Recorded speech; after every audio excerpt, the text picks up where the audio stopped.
A man worth billions, disguised as a nobody, sits in a restaurant he secretly owns. He orders the most expensive steak on the menu, a quiet test for the staff. But it's the waitress who tests him. She's quiet, efficient, and looks worn down by the world. As she clears his plate, she performs a simple, almost invisible action.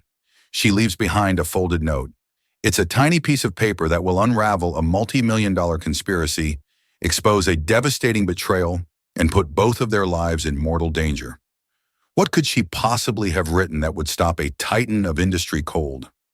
The smell of money and seared beef hung heavy in the air at the Gilded Steer, the flagship steakhouse of the Grand Atlas Hotel in downtown Chicago. It was an aroma Connor Brennan knew well. He had curated it, from the specific blend of mesquite and applewood used in the grill to the absurdly expensive air filtration system that ensured the scent was enticing, not overwhelming. Tonight, however, he smelled nothing but decay. It wasn't a literal smell. It was a feeling, a creeping rot he sensed at the edges of his vast empire. Brennan Holdings. It was in the quarterly reports that felt a little too perfect, in the hushed conversations that stopped when he entered a room, in the way certain executives suddenly avoided his gaze. So, he had shed his identity like a snake sheds its skin. The hand-stitched Brioni suit was replaced by a worn Carhartt jacket, the Patek Philippe with a cheap Timex, and the confident stride of a CEO with the weary shuffle of Cal, a laid-off construction worker nursing a bad knee and a small severance payout. His disguise was meticulous. A few days of stubble, a dusting of drywall powder in his hair he'd applied in the men's room, and the profound, bone-deep exhaustion he didn't have to fake. Being Connor Brennan was a heavier weight than any bag of concrete. He'd chosen the Gilded Steer for a reason. It was his crown jewel, a place where perfection was the minimum standard. If the rot was anywhere, the infection would show here. He watched the staff. The maître d', a man named Jeffrey, had given him a look of thinly veiled disdain before seating him at a small, undesirable table near the kitchen doors. Perfect. The busboys moved with frantic energy, avoiding eye contact. The clientele, his city's elite, laughed and made deals, oblivious to the wolf in sheep's clothing sitting in their midst. Then he saw her. Her name tag read, Leora. She moved with a practiced economy of motion that spoke of years in the service industry. There were faint, dark circles under her eyes, but her posture was straight, her uniform immaculate. She wasn't fawning like the other servers, nor was she dismissive. She was a ghost, a professional, present only when needed. When she approached his table, her voice was low and even. "Are you ready to order, sir?" Connor, as Cal, grunted and looked at the menu he'd been studying. He knew its contents by heart. He had approved every dish. He pointed a calloused finger at the star attraction. "Yeah, I'll have the Emperor's cut. The big one. Medium rare." Leora's eyes flickered, just for a second. It was a $250 steak, a prime 48-ounce porterhouse aged for 60 days. It was a celebratory dish, an expense account indulgence. It was not a dish for a man who looked like he counted every dollar. She didn't question it, didn't raise an eyebrow. She simply nodded. "An excellent choice. And to drink?" "Just a water. No ice." "Of course, sir." She turned and glided away. Connor watched her go. Most servers would have tried to upsell him on a wine pairing, or at the very least, made a subtle joke about the order. Her lack of reaction was, in itself, a reaction. It was professional, but also cold. It was the reaction of someone who has seen it all and is no longer surprised by the strange, sad ways people spend their money. For the next hour, he observed, he watched her handle a demanding couple at a nearby table with unflappable grace. He saw her share a brief, worried glance with a young busboy who had almost dropped a tray of glasses. She moved through the controlled chaos of the restaurant like a navigator in a storm, calm and focused. There was a strength in her, a quiet resilience that felt out of place amongst the manufactured opulence. The steak arrived. It was magnificent, a testament to his own exacting standards. Leora placed it before him with a quiet reverence. "Enjoy your meal, sir." He ate slowly, methodically. The meat was perfect, melting in his mouth with a rich, buttery flavor. But his appetite was gone. The performance of being Cal was grating on him. This test felt hollow. All he had learned was that his maitre d' was a snob, and his chefs were still brilliant. The rot he was looking for remained hidden, lurking beneath the polished surface. He finished half the steak and pushed the plate away, a gesture of extravagant waste that suited his character. He signaled for the check. Leora arrived promptly, the bill discreetly tucked into a leather folio. "Will that be all for you, sir?" "Yeah, that's it," he mumbled, pulling out a worn leather wallet. He deliberately fumbled with the cash, making it look like he was counting out his last dollars to cover the exorbitant meal. He laid out the bills, enough for the check, and a meager, almost insulting 10% tip. Leora picked up the folio. Her movements were swift and sure. As she turned, she placed his water glass back on the coaster it had been sitting beside. A simple, tidy gesture. But her fingers brushed the side of his hand as she pulled away. It was a fleeting, cool touch. He thought nothing of it. She walked away without a backward glance. Connor sat for a moment longer, feeling a fresh wave of dissatisfaction. The experiment was a failure. He prepared to leave, to reassume the mantle of his life, no closer to the truth than he was before. He reached for the water glass to take a final sip. That's when he saw it. Underneath the glass, where the coaster had been, was a small, tightly folded piece of a napkin. It hadn't been there before. She had placed the glass on top of it, a perfect, invisible drop. His heart began to pound, a slow, heavy drumbeat against his ribs. This was it. This was the anomaly. His eyes scanned the restaurant. Leora was nowhere in sight. She had vanished into the bustling ecosystem of the kitchen. With a hand that trembled slightly, he picked up the folded napkin. He kept his movements small, shielded by the table and his own body. He carefully unfolded the paper under the table's edge. The message was written in neat, block letters, penned with a simple ballpoint. There were only 9 words. "They know who you are. Nightingale is a lie." Connor Brennan froze. The air in his lungs turned to ice. It wasn't just the first sentence that chilled him to the bone, the impossible fact that his cover was blown. It was the second. Nightingale. Project Nightingale was his most guarded secret. It wasn't a corporate venture. It was a deeply personal, multi-billion-dollar philanthropic foundation he was building in his late mother's name, designed to revolutionize pediatric healthcare.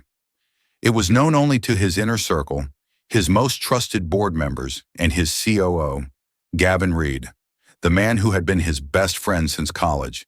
And this waitress, this ghost with tired eyes, knew its name, and she was telling him it was a lie. In that instant, the entire gilded world of Connor Brennan shattered. The drive from downtown Chicago to his secluded Lake Forest estate was a blur. Connor didn't remember the traffic or the winding roads. His mind was a maelstrom, replaying the moment over and over. The cool brush of Leora's fingers, the stark black ink on the cheap napkin, the 2 impossible sentences that had detonated his reality. He stormed into his mansion, the Cal persona discarded like a cheap costume at the door. The cavernous, minimalist space, usually a source of calm, felt oppressive and menacing. Every shadow seemed to hold a threat. He bypassed the grand staircase and headed straight for the sublevel, to the secure room he called the Sanctum. It was a technological fortress, shielded from any form of electronic surveillance. Inside, a single man sat surrounded by a bank of monitors, his face illuminated by cascading lines of code. This was Frank Miller, the head of Brennan Holdings Security, an ex-Delta Force operative with a mind like a steel trap. Frank was the one person on Earth Connor trusted without reservation. Frank looked up, his weathered face showing surprise. "Connor, you're back early. How was dinner theater?" "Cut the crap, Frank," Connor snapped, his voice rough. He smoothed the napkin out on the desk under a harsh task light. "Run a ghost search, now." Frank's demeanor changed instantly. He leaned forward, his eyes sharp and analytical, as he read the note. He looked from the napkin to Connor's pale, grim face. "Who gave you this?" "A waitress, the Gilded Steer. Her name tag said Leora." Frank didn't ask another question. His fingers flew across the keyboard, a blur of motion. Tapping into the hotel's employee database. Vera, Leora Vera. Clocked in at 4 p.m. Clocked out for an unscheduled family emergency at 8:52 p.m., 6 minutes after dropping your check. She's running, Connor muttered, pacing the length of the room. She knew I'd read it, and she ran. Facial recognition is a match, Frank said, as an employee ID photo flashed on the main screen. It was her. The same tired eyes, the same stoic expression, but younger, without the soul-crushing exhaustion of a double shift. Leora Vera, age 28, U.S. citizen, born in St. Petersburg, Russia. Emigrated at age 10. No criminal record, not even a parking ticket. Lives in a walk-up in Pilsen. Pays her rent on time. Works 2 jobs, the steer and a morning shift at a diner in Little Village. She's a ghost, Connor said. A nobody, so how the hell does she know about Nightingale? That's the billion-dollar question. Frank's fingers kept flying. Let's check the family angle. She has one living relative in the state, a brother, Mikhail Vera, age 24. Frank typed in the new name. A different profile appeared on the screen, this one from a corporate database. Connor's blood ran cold. The photo was of a young, bright-eyed man with the same high cheekbones as his sister. But it was the information below the photo that made him stumble back a step. Name: Mikhail Vera. Position: junior accountant, philanthropic division employer. Brennan Holdings. Connor felt a wave of nausea. It wasn't an external threat. The rot was inside. It was in his house. Mikhail Vera worked in the very division that managed the initial seed funding for Project Nightingale. Frank, Connor said, his voice barely a whisper, pull up everything on Mikhail. Access his work computer, his emails, his internal comms. I want to know what he had for breakfast. Already on it, Frank said, his tone grim. I'm running a deep diagnostic on his network activity, looking for red flags, large file transfers, wiped caches, keyword triggers. For the next hour, the only sounds in the sanctum were the frantic clicking of keys and Connor's ragged breathing. He felt a profound sense of violation. Project Nightingale was sacred. It was his tribute to a mother who died because she couldn't afford the very best care. It was meant to be his legacy, a pure and untainted force for good. The idea that someone was using it, tainting it, filled him with a rage so cold it felt like a physical weight in his chest. I've got something, Frank said, his voice tense. Mikhail's work logs show a pattern. Every few days late at night, he remotely accesses a specific set of encrypted ledgers connected to Nightingale's offshore preliminary investment accounts. He stays in for a few minutes, makes a series of complex transactions, and then logs out. The access logs are wiped almost immediately after he exits, but the system's ghost data shows the access happened. He's good at covering his tracks, but he's not good enough. What kind of transactions? They look like standard expense allocations on the surface, but the amounts, they're being sliced off in small, irregular increments. Pennies on the dollar, but there are thousands of these microtransactions. They're being funneled through a dozen shell corporations before ending up in a single, consolidated account. Whose account? Connor demanded. Frank was silent for a moment. He typed another string of commands. A wire transfer schematic appeared on the screen, a complex web of digital pathways. The final destination account is in the Cayman Islands. It's heavily firewalled. It'll take me time to crack it. But the shell corporations, they have a digital signature, a routing code I've seen before. Where? Frank turned in his chair to face Connor, his expression grim. In the corporate slush fund accounts used for executive discretionary spending, the accounts that are managed directly by the COO's office. The world tilted on its axis. Gavin Reed. His best man at a wedding that had long since failed. The man he'd celebrated his first million with. The man who sat on the board of Project Nightingale, who had wept with Connor when they'd first outlined its mission. It was impossible. It was unthinkable. No, Connor said, shaking his head. Not Gavin. There's another explanation. Connor, Frank said softly, his voice full of a terrible certainty. The routing codes are a perfect match. And there's more. Mikhail Vera's last performance review, he was flagged for exceptional talent and promoted to the philanthropic division 3 months ago. The promotion was personally signed off on by Gavin Reed. The pieces clicked into place with horrifying clarity. Gavin had found a smart, hungry kid in the accounting pool. a kid with a vulnerable sister working two jobs to make ends meet. He'd promoted him, given him access, and then, what? Trapped him, blackmailed him, forced him to become the architect of the theft? Mikhail wasn't the mastermind. He was the tool, and his sister, Leora, was the one who was brave enough, or desperate enough, to fight back. Her note wasn't just a warning, it was a cry for help. "They know who you are," the note said. Gavin knew he was at the restaurant. How? Had he been followed? Was his security compromised? Or was it just a lucky guess, a trap set for an employee who might talk? "Find her, Frank," Connor ordered, his voice now dangerously quiet. "Find Leora Vera. Use every asset we have, but be discreet. No sirens, no uniforms. She's not a criminal. She's a witness. And right now, she's the only person who can tell me exactly how deep this betrayal goes. Find her before they do." The address in Pilsen led them to a weathered brick 3-flat, sandwiched between a vibrant mural of Cesar Chavez and a bodega blaring cheerful mariachi music. It was a world away from Connor's sterile Lake Forest estate. This was a place of life, of community, of struggle, a place where a woman like Leora Vera could easily disappear.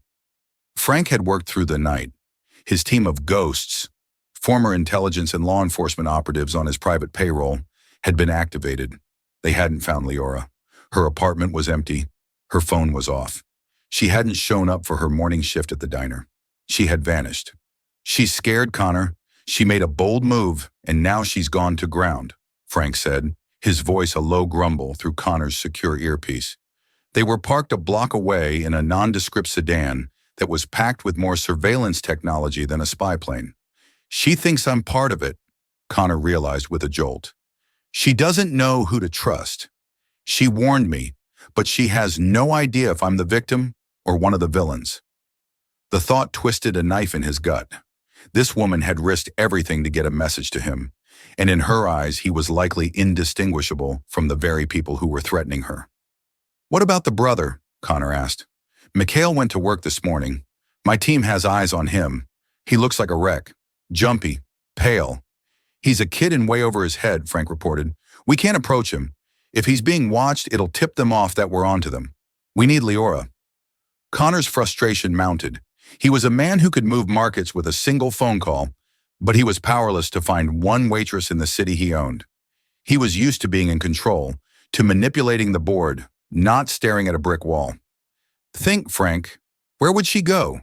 She has no money, no family other than the brother she's trying to protect. She can't go to the cops. Who would she turn to?" "Someone from her past," Frank mused. "Someone off the grid. Let me dig deeper into her history. There's always a thread." While Frank's digital ghosts scoured old yearbooks, social media footprints, and public records, Connor watched the building. He saw families coming and going, heard the laughter of children playing on the sidewalk. This was Leora's world, a world so fundamentally different from his own, yet their fates were now inextricably linked. He felt a strange sense of responsibility for her, a fierce, protective instinct that went beyond her role as a witness. Hours passed. The sun began to set, painting the sky in hues of orange and purple. Connor's phone buzzed. It was Frank. "I've got a possible thread. Her father, before he passed away, was a member of the St. Nicholas Orthodox Cathedral over in Ukrainian Village. The Vera family were active members when the kids were younger. The priest there, a Father Dmitri, runs a number of outreach programs, soup kitchens, temporary shelters.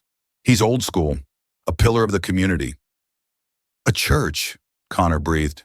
"A sanctuary. It's perfect. No one would look for her there." "It's a long shot, but it's the only one we've got," Frank said. "I'm sending a discreet unit to observe the place. But Connor, if she's there, you can't go in looking like you. And I can't be the one to make contact. It has to be someone non-threatening, someone she might trust." A plan began to form in Connor's mind, born of desperation and a newfound understanding of the world Leora inhabited. "I know," Connor said. "Frank, get me a change of clothes, something like I was wearing last night, but even more worn. And I need a car, the oldest, most beaten-up junker you can find in the impound lot." and I need $100 in worn-out bills. What are you planning, Connor? Frank asked, a note of concern in his voice. I'm not going as Connor Brennan, CEO. I'm not even going as Cal, the construction worker. I'm going as someone she'll understand. Someone who's reached the end of his rope. Someone looking for a little charity. An hour later, Connor was transformed. The expensive disguised Cal clothes were gone, replaced by a threadbare hoodie, faded jeans with a hole in the knee, and boots that were genuinely falling apart. Frank had even given him a day-old paper cup with a few coins in it. He looked like just another piece of human collateral damage, another soul seeking refuge in the shadow of a steeple. He drove the rusted-out Ford Escort himself, its engine complaining with every gear shift. The St. Nicholas Cathedral was a beautiful, imposing building with golden onion domes that reached for the night sky. A simple sign near a side door pointed to the basement. St. Nicholas Community Supper. All are welcome. Taking a deep breath, Connor got out of the car, hunching his shoulders and affecting a limp. He joined a small, shuffling line of men and women, their faces etched with the hardships of the street. He kept his head down, his gaze fixed on the cracked pavement. He was no longer acting. For the first time, he felt a sliver of the desperation that must be a constant companion for so many. The basement was warm and smelled of potato soup and bleach. It was a clean, organized space filled with long tables. Volunteers served food with kind smiles. And standing behind the serving line, ladling soup into a bowl, was Leora Vera. She looked even more tired than she had at the restaurant. Her hair was pulled back in a simple bun, and she wore a plain apron over a t-shirt. But here, in this place of charity, the hard, professional mask was gone. He saw a flicker of warmth in her eyes as she spoke to an elderly woman, a gentleness he hadn't seen before. Connor got in her line, his heart pounding. This was the most important negotiation of his life, and he had nothing to offer but the truth, wrapped in a lie. He shuffled forward, his turn finally coming. He pushed his tray forward without looking up. "Soup, please," he mumbled, his voice raspy. Leora picked up the ladle. "Of course," she said softly. As she poured the soup, her eyes fell on his hands, the hands of Cal, with their deliberately calloused knuckles and dirt-caked fingernails. She paused. Her gaze slowly traveled up his arms to his face, which he kept partially obscured by the hoodie. Her breath caught. He saw a flicker of recognition. Then a wave of pure terror washed over her face. Her knuckles went white as she gripped the ladle. She thought one of them had found her. He had to act fast. He looked up, just enough to meet her eyes. He kept his voice low, a desperate whisper meant only for her. "Nightingale," he breathed. "You were right. It's a lie. My name is Connor Brennan, and I need your help." Leora's eyes widened. The ladle slipped from her fingers, clattering into the stainless steel soup pot with a loud clang that echoed through the quiet basement. Everyone turned to look, and in that moment of frozen, suspended time, Connor knew he had either just saved both their lives or condemned them completely. For a heart-stopping second, Leora's face was a mask of indecision. Fear warred with a desperate glimmer of hope. The priest, a stout man with a kind, weathered face and a magnificent gray beard, came over immediately. "Leora, my child, are you all right?" Father Dimitri asked, his voice a soothing balm. Leora blinked, snapping out of her trance. She looked from Connor's disguised face to the concerned priest. With a composure that astounded Connor, she forced a shaky smile. "I'm fine, Father. I'm so sorry. My hand just slipped. I think I just need a moment of air." "Of course," the priest said, his eyes full of concern. He nodded to another volunteer to take her place. Leora untied her apron, her hands trembling, and walked toward a back door marked private. Before she pushed it open, she shot a quick, sharp glance at Connor, a clear instruction. Connor waited, his nerves screaming. He took his tray of soup and sat at the most secluded corner of the room, his back to the wall. He forced himself to eat, the simple, hot soup a small comfort in the churning sea of his anxiety. Every new person who entered the basement sent a jolt of paranoia through him. Was it one of Gavin's men? Was the church being watched? 5 minutes later, a young boy, no older than 12, approached his table. "Mr. Father Dimitri wants to see you. Says you might need some help with, finding work." It was a clumsy but effective excuse. Connor nodded, left his half-eaten soup, and followed the boy. He was led not to the priest's office, but through the kitchen and up a narrow flight of stairs into a small Spartan room. It looked like a study, filled with books on theology and history. A single bare bulb illuminated the room. Leora was standing by the window, her arms wrapped around herself. Father Dmitri stood near the door, his expression unreadable. "Leave us," Leora said to the priest, her voice quiet but firm. The priest looked at Connor, then at her, and with a small nod of trust, he closed the door, leaving them alone. The silence was thick with tension. "How did you find me?" Leora asked, her voice trembling slightly. "My security head is the best in the world," Connor answered honestly, deciding that lies were a luxury he could no longer afford. "We figured you'd seek sanctuary." "Your security?" she scoffed, a bitter edge to her voice. "How do I know you're not one of them? How do I know this isn't a trap? That you didn't just come here to silence me for good?" Connor took a step closer. "Because I'm the one you warned. Because Nightingale is my mother's legacy, and because your brother, Mikhail, works for me." Her face crumpled at the mention of her brother's name. The tough facade she had maintained cracked, revealing the terrified young woman beneath. "Mikhail, what have they done to him?" "He's the one they're using to move the money," Connor said gently. "I believe he's being forced, blackmailed. You need to tell me everything, Leora, from the beginning." And so the story poured out of her. It started 2 months ago. Mikhail, brilliant and ambitious, had been ecstatic about his promotion. He'd seen it as his way to finally give his sister a better life, to let her quit one of her jobs. But a few weeks in, he discovered the discrepancies. Tiny, almost invisible transfers. He thought it was a system glitch and reported it to his direct supervisor. The very next evening, 2 men had been waiting for him in the alley behind their apartment. One of them, a well-dressed man who never gave his name, had laid it all out. They knew he'd found the vulnerability. They explained that this was an off-the-books executive program, sanctioned from the very top. If he kept quiet and did exactly as he was told, his career would flourish. If he spoke a word of it to anyone, they would not only ruin him professionally but also ensure that his sister, the hard-working waitress, would have a tragic accident. The man in the suit, "It was Gavin Reed," Connor supplied, his voice hard as granite. Leora nodded, tears welling in her eyes.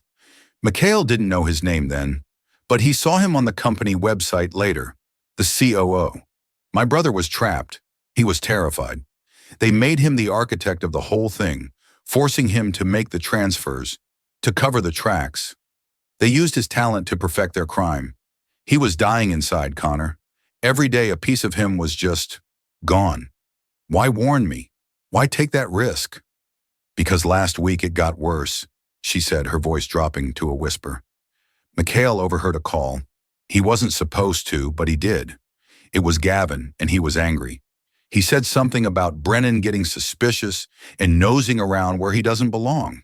He said that if you got too close, they would have to accelerate the timeline and liquidate the asset. Mikhail realized they weren't just talking about money anymore. He thought they were talking about you. He came home in a panic. He was convinced they were going to try to kill you. The puzzle pieces slid into place. His questions, his subtle probes at board meetings had been noticed. Gavin was getting nervous. "We couldn't go to the police," Leora continued, wiping a tear from her cheek. "Who would believe a junior accountant and a waitress against the COO of Brennan Holdings? They would have crushed us. So we came up with a desperate plan. I found out you were a creature of habit, that you sometimes visited your own properties unannounced. I took the job at the Gilded Steer a month ago, hoping, praying, that you might come in. It was a 1 in a million shot. When you walked in last night, disguised, I almost fainted. I recognized you from a company charity gala photo Mikhail had shown me. The eyes, you can't disguise your eyes." Her courage was staggering. She had placed herself in the lion's den, armed with nothing but a desperate hope. "The note," Connor said. "How did you know they knew I was there? When you ordered the Emperor's Cut, my manager, Jeffrey, made a call. I heard him in the back office. He was talking to someone, laughing. He said, 'You won't believe it. The package is here, and he's putting on quite a show. He was reporting your presence to someone. That's when I knew the whole restaurant could be compromised. I had to warn you and get out. Jeffrey, the sniveling maitre d'. Of course. Gavin had eyes and ears everywhere. Leora, I need your help, Connor said, his tone resolute. More than that, I need Mikhail's help. I can't go to the feds yet. Gavin is too powerful, too connected. They'd bury the evidence and destroy you both in the process. I need irrefutable proof. I need to catch him in the act.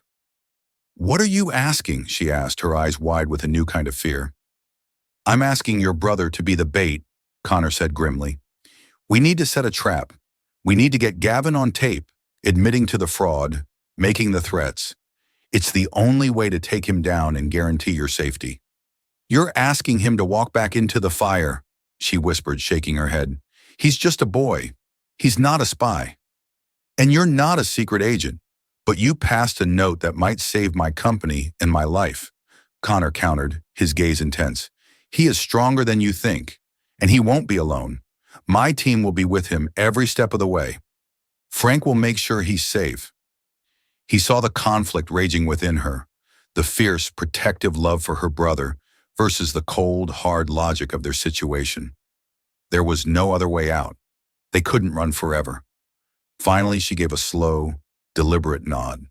Her eyes were hard, no longer the eyes of a victim, but of a fighter. I'll talk to him, she said.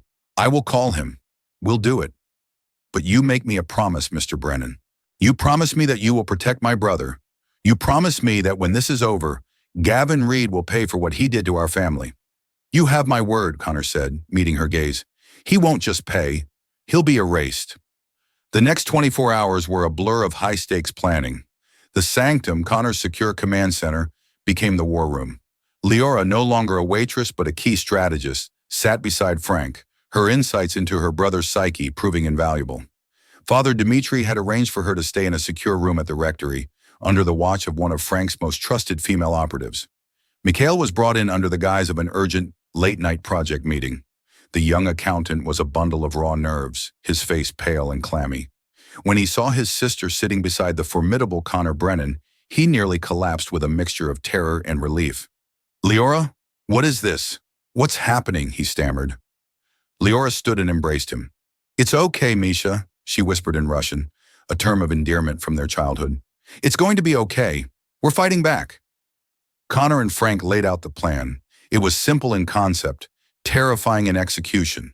Mikhail would contact Gavin Reed. He would claim that he'd made a mistake, a critical error in the last transfer that could potentially expose the entire scheme during an upcoming routine audit. He would tell Gavin that he had a solution, a way to patch the digital hole, but it was complex and couldn't be explained over the phone. He would insist on an in-person meeting, somewhere private, to walk Gavin through the fix. He'll never agree, Mikhail said, shaking his head. He never meets with me. He uses an intermediary, a man named Donovan. Describe him, Frank said, leaning forward. Big guy, ex-military, I think. Cold eyes. He has a scar that runs through his left eyebrow. He's the one who visited me. Frank's fingers flew across the keyboard. He pulled up a series of photos. This man? Mikhail flinched. The picture was of a hard-faced man with a noticeable scar. That's him. That's Donovan. Patrick Donnie Donovan, Frank read from the screen. Dishonorable discharge, Army Rangers. Hired muscle for corporate clients who like to operate in the gray. He's dangerous, but he's a subordinate. He follows orders. Gavin is arrogant. He thinks you're a scared little kid he owns. If you sound panicked enough, if you convince him the risk of exposure is real, and only you can fix it, his pride won't let him send a proxy. He'll want to oversee it himself. He'll want to look you in the eye. The bait was Project Nightingale's integrity. The hook was Gavin's own ego. The location for the meeting was crucial. It had to be a place Gavin controlled, to make him feel secure, but one that Frank's team could rig beforehand. They chose a sub-level conference room at the Brennan Holdings Tower, a room rarely used, designated for archival storage. It was perfect, isolated, soundproofed, and accessible via service elevators. Over the next few hours, Frank's team, disguised as late-night maintenance and IT crews, swarmed the conference room. They installed microscopic cameras in the smoke detectors and microphones in the light fixtures. Mikhail was fitted with a wire, a tiny device woven into the button of his shirt. "He'll have a sweeper," Connor warned. "They'll check for bugs." "The gear we're using is next-gen military spec," Frank assured him. "It broadcasts on a frequency that standard commercial sweepers can't detect. To them, this room will be cleaner than a hospital ward." "Mikhail, the button on your shirt is also a panic alarm. You press and hold it for 3 seconds, my team will breach that door in less than 10. You understand?" Mikhail nodded, his throat tight. The most difficult part was coaching Mikhail for the phone call. Connor played the role of Gavin, peppering the young accountant with aggressive, condescending questions, trying to break him. Leora was his rock, holding his hand, whispering encouragement, reminding him of what was at stake, their future, their freedom. Finally, it was time. From a secure line in the sanctum, Mikhail dialed Gavin's private number. They all listened, hearts in their throats, as the call went through. "Reed," Gavin's smooth, confident voice answered. "Mr. Reed, it's Mikhail Vera. I'm so sorry to call you this late, sir, but there's a problem, a big one." Mikhail's voice was a perfect blend of manufactured panic and genuine fear. He followed the script flawlessly, explaining the fabricated data anomaly. There was a long, cold pause on the other end of the line. "What kind of problem, Mikhail?" "It's the routing algorithm for the last transfer batch, sir. There's a recursive echo in the code. It's traceable. The quarterly audit is next week. If they run a deep diagnostic, they'll find it. They'll find everything. Can you fix it?" Gavin's voice was sharp, all pretense of charm gone. "I think so, but it's not a simple patch. I have to rebuild the encryption key from a root level. I can't do it remotely, and I can't explain it over the phone. I need to show you, sir, in person." Another pause. Connor held his breath. This was the moment of truth. "Fine," Gavin finally snapped. "My office is being painted. Meet me in the sub-level conference room, C3, 1 hour, and you come alone. Understood?" "Yes, sir, alone." "Thank you, sir." Mikhail hung up, slumping into his chair, drenched in sweat. He had done it. The trap was set. Leora rushed to his side, hugging him tightly. "You were so brave, Misha." Frank turned to Connor. "He's bringing Donovan. He always does." Connor's jaw was set. "I know. Your team is on standby for the breach." "What about you?" Frank asked. "Where will you be?" "I'm not watching this on a screen," Connor said, his eyes blazing with cold fury. "Gavin is my mess to clean up. I'll be in the observation room next door. When you breach, I'm going in with you." It was a breach of every security protocol, but Frank saw the look on Connor's face and knew there was no arguing. This wasn't just about business anymore. This was personal. This was about staring betrayal in the face and watching it break. The sub-level conference room was cold, the air stale with the scent of old paper and dust. Mikhail sat alone at the long, polished table, a laptop open in front of him. On the screen was a meaningless cascade of code he and Frank's team had fabricated. The data anomaly. Every quiet hum of the building's HVAC system sounded like a roar in his ears. In the adjacent observation room, a converted storage closet, Connor, Frank, and a tactical team leader watched a bank of monitors. They saw Mikhail from 4 different angles, his pale, tense face reflected in the dark screen of his laptop. They heard the frantic, shallow rhythm of his breathing through the hidden microphones. "He's sweating," Connor observed, his own hands clenched into fists. "He'll be fine," Frank said, though his eyes never left the monitors. "He just has to hold on for a few more minutes." On screen, the elevator dinged. The doors to the conference room swung open. Gavin Reed strode in, looking impeccable in a tailored suit, his silver hair perfectly coiffed. He radiated an aura of absolute power and control. Behind him was Donovan, a hulking presence with dead eyes and a noticeable bulge under his jacket. Donovan immediately pulled out a small electronic device and swept the room, running it over the walls, the table, even Mikhail himself. In the observation room, the team held its breath. "It's clean," Donovan grunted, giving Gavin a nod. Gavin smiled, a chilling, predatory expression. "See, Mikhail, a little paranoia is healthy. Now show me this catastrophic error you've been squealing about. Mikhail, his hands shaking visibly, began to explain the fake lines of code. His voice was unsteady, but he stuck to the script. Connor felt a surge of admiration for the young man's courage. He was holding his own in a room with two sharks. Gavin listened, feigning interest, but his eyes were cold and dismissive. I pay you to be brilliant, Mikhail, not to make clumsy mistakes. Fix it, now. I am, sir, Mikhail said, typing furiously. I just need to reroute the primary encryption key through a ghost server. To do that, I need the final authorization code, the one you hold. This was the linchpin of the plan. They needed Gavin to verbally state the code, a unique alphanumeric sequence that would directly link him to the Cayman Islands account. Gavin hesitated, his eyes narrowing. Why do you need it now? You've never needed it for a fix before. Because this isn't a fix, it's a rebuild, Mikhail improvised, his mind racing. The old key is compromised. We need a new one, and the system requires the master code to authorize that level of change. It's a failsafe. Gavin stared at Mikhail, a long, unnerving silence stretching through the room. Donovan shifted his weight, placing a hand casually inside his jacket. You're lying, Gavin said softly. The air in the observation room turned to ice. What? Mikhail stammered. There's no data anomaly, Gavin said, stepping closer to the table, his voice dripping with venom. I had my own tech guys run a remote diagnostic the second you hung up the phone. The system is perfectly clean. So why don't you tell me what this is really about, Mikhail? Who are you talking to? Mikhail's face went white. The trap had turned on them. I don't know what you're talking about, he whispered. Don't you? Gavin snarled. He nodded to Donovan, who moved with startling speed. He grabbed Mikhail, yanking him out of the chair and slamming him against the wall. The laptop crashed to the floor.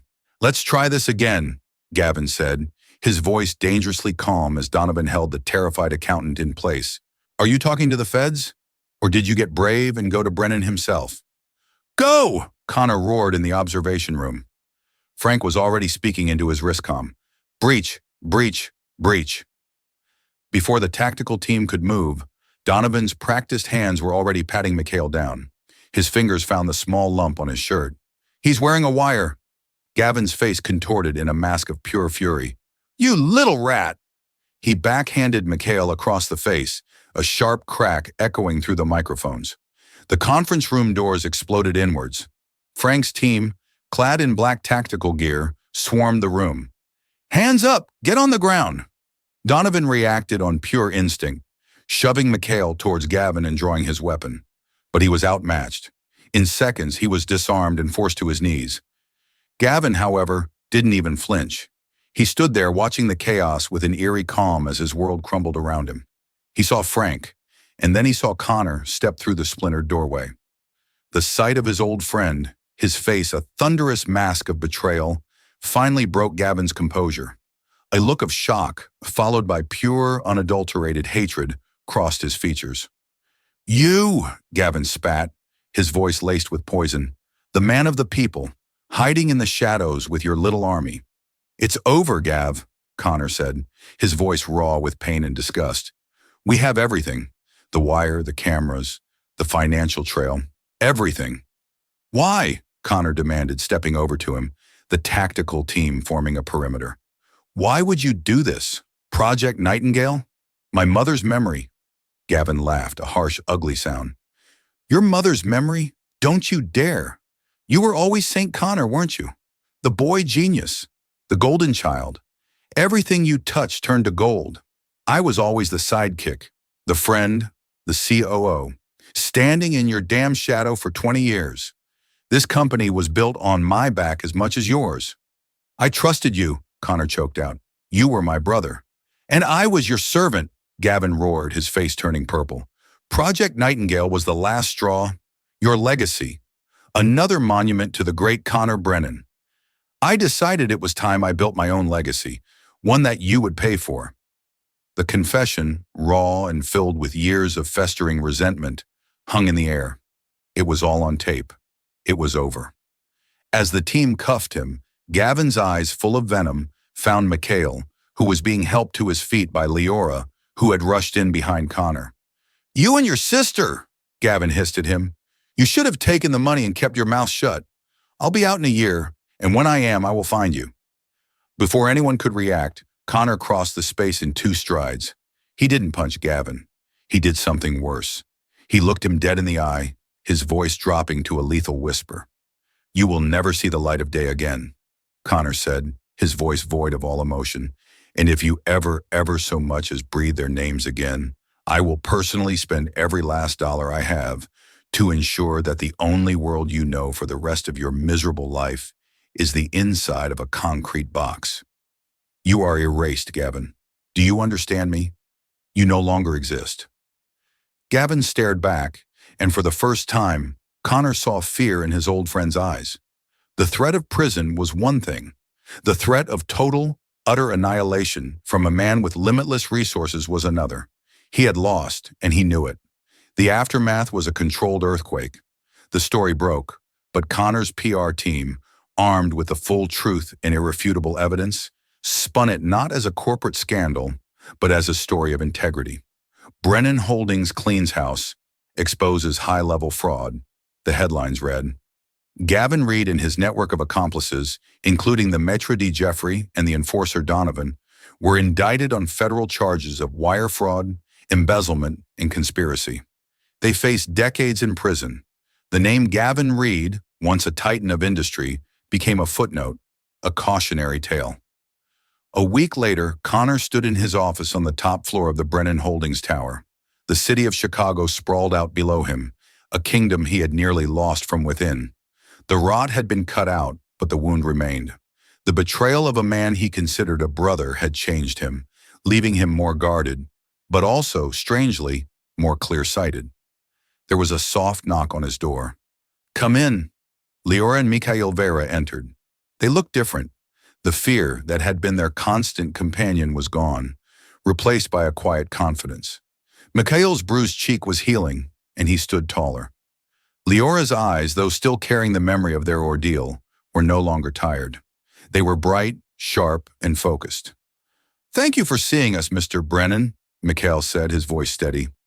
Connor, please, he corrected him, and I should be thanking you. Both of you.